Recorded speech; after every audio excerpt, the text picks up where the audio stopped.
Hello, my name's Sofia Tollefson, and this is our first episode of the awesome alumni series for the Chattercast. And I'm here with our newest guest. Please introduce yourself. Hi, my name is Maham Usmani. I recently graduated Walnut last year, 2019, and I'm now a second year at Ohio State. Awesome. That is so cool. What are you studying there? I'm a health sciences major on the pre-med track, and I'm a religious studies minor. Very cool. So we're here to talk about some of your art, specifically an Instagram account and some fundraising that you've been doing. Can you walk us through that whole thing? Yeah, so actually it started off when the artwork started off when I was in Walnut. When I was a junior, I took AP art and we had to have kind of like a theme in our artwork. And so something that always like been passionate about has been like activism and like just trying to see how we can limit the injustice that happens. And so the theme of my art was people of color, and it was because literally the drawings I was making was made out of color, but also because I was trying to represent minorities in my work.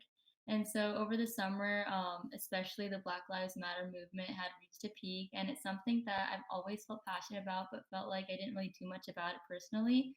I always like spoke out about it with my friends and like signed petitions, but there's something that I wanted to have that was just my own, that was contributing towards it. And so I went back to the artwork that I had created and I kind of edited some of it to add some captions such as like I can't breathe, since that was a really important line that was said. And I made prints out of that artwork and I started selling them to like my friends, my families. I made an Instagram account. I started advertising about it, and all funds went to the official George Floyd Fund. And through that, we made, I think, a little over $400. And in order to make this grow and to make it not just about this cause, every month we're trying to seek out a different cause. So, for example, like some of the next ones I've planned are like Yemen or the Uyghur crisis in China or what happened in Lebanon and just things like that, just because I think this is something that's universal. It's not something that just one group of people should feel that it's pertinent to them, but it's something that's important to all of us because at the end of the day, it's all human life. Yeah, absolutely. Very impressed that you managed to raise so much money in such little time. And your artwork is just absolutely incredible. Um, I know you already talked a little bit about your inspiration, but can you maybe dive into one of your favorite pieces or a piece that you really like if you can't pick a favorite and how you go about creating them, your inspiration, that whole thing? Yeah, so like how I started creating them was I would literally just go through like kind of like textbooks and just find like random pictures of like people that I just thought like it had like a story to tell. So for example, like I don't know if you can see, but like one of the prints that I have, it's actually of Frederick Douglass, and I started off by making it just by first like sketching his face, and then I went back with ink and rice paper and dye and like tissue just to make it really colorful and to just emphasize the details. The people that I choose in my pieces, even if they're just like random people, I try to represent like all different minorities, and also if they have like a specific expression in their face, just because I really like to emphasize the emotions that's being shown. And then what I started doing is adding different slogans. So like I'm trying to make like each slogan kind of like representative of the movement that's happening. And my favorite piece right now I think would be like the I Can't Breathe ones I make. There's one, like I said, the Frederick Douglass one, and it's black and white, and it has like colors like blue and yellow and red on it, so it really stands out. And then the writing is in red. And then the other one I made is like really colorful. It's of a girl kind of posing, and it's all like made out of different colors and dyes. And again, it also says I can't breathe. So I think those right now are my favorite. But I don't necessarily always depict people. There's one I made that's also a scratch board, and it's just the inside of a mosque. So even if it's not depicting people, I do try to just in some way like try to tell the story of a certain culture. Yeah, very cool. I think you definitely succeed in doing that. Um, what message are you trying to spread through your art other than, supporting this movement, supporting people, um, and obviously sharing different cultures? What's this really deep hidden message? For me, I think the biggest thing is just unity and the fact that I think everyone should feel this way. Something that really drove me was the fact that I remembered a lot of my friends, like they would say like, "Oh yeah, like we believe in this too. Like we support all lives matter. We support, sorry, Black Lives Matter. We support, like that every human life is important." But then at the end of the day, it's kind of like just talk. Like when time came to do something about it, like they wouldn't do anything. Or when like we were, for example, with someone who like disagreed with us, they would kind of stay quiet. So I think the biggest thing is like even if you don't have like your independent thing you're doing, just keeping in mind that your voice is the most important thing. That when anytime anyone says something against something, that you should be speaking up and that you shouldn't be quiet. So I think it's just sticking up for your beliefs, that it shouldn't just be you saying that you're going to do something, but it's your actions behind it, and that actually going ahead and speaking ahead about something that show that what you actually believe in is what you believe in. But yeah. Absolutely. I think that's such an important message. Are you working on any artwork right now? I know you mentioned that you're planning on raising money for maybe Yemen. So is there any artwork in the works for that? Yeah, I actually do have some artwork that I'm working on for that. Like I said, a lot of the work is from my portfolio that I made in high school just because I don't have all the supplies right now. But I'm going back and kind of editing and adding to it just to make it more relevant. So, yes, I do have some pieces for the Yemen one. And then for other causes, I'm thinking of making some more artwork just so it's more like pertinent to the theme and like goes along with what it says. Yeah. Absolutely. That's very cool. So it seems like Walnut has really influenced your ability to do this. Do you want to talk at all about what you learned at Walnut, any of that impact?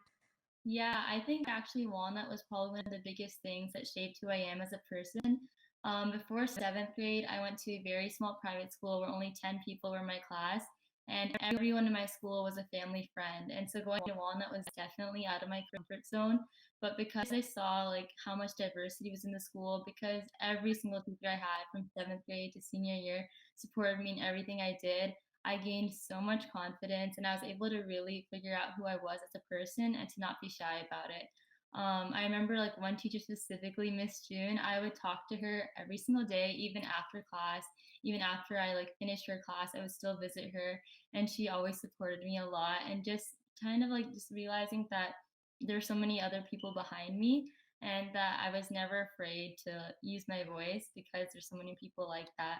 But yeah, Mr. Stalker was my art teacher, so he definitely inspired me as well to just think outside of the box in my artwork. And then with Miss June and Mr. Stalker both, just like kind of using my voice to show that it's not just art, but it's something more than that. Yeah, I think that really is an important part of that. Yeah, that's wonderful. Do you have any advice for Walnut students who would like to maybe be more active but are struggling to figure out how or how to utilize, all of our resources at Walnut, anything like that? I think the biggest thing is not being shy or just not staying quiet or just staying quiet is like the biggest thing. I also like when I was in Walnut and as a freshman started a club devoted to learning more about Islam just because there weren't many Muslims at the school and a lot of my friends didn't even know about Islam. And so I remember in the beginning I didn't want to make it just because I thought it'd be like drawing attention to myself that I'm so different. But once I decided to go ahead and like go with the idea, I got so much support. It grew as a club and I realized there's so many people who actually wanted to learn about it. So I think the biggest thing is never to be shy to step out of your comfort zone. You'd be surprised at how many people are thinking just like you and how many people are interested in what you have to say. Using all the resources around you, like you don't even know, like every single teacher is ready to get behind you. Yeah, just things like that. Yeah, absolutely. So a bit of a pivot, but I heard that you are writing a book. Would you mind telling us a little bit about that? Oh my God. Yeah. So it started off in quarantine just because I've always loved writing. I didn't really have an outlet for that. In Walnut, I was also part of the Chatterbox, but I haven't joined the newspaper at Ohio State yet. Again, I don't really know what I'm going to do with it. It's just starting off kind of like it's more of a personal story, I guess, like a coming of age, just about like how I've grown as a person. Because I feel like every person really does have their own story, even though that's really a cliche. It's so, so true. No one has had an experience like I have. No one has had an experience like you have. But I realized a lot of my college essays, I took really simple things, but they were interesting just because of how much like detail I added to it, or just because of how I saw so many things differently than other people did.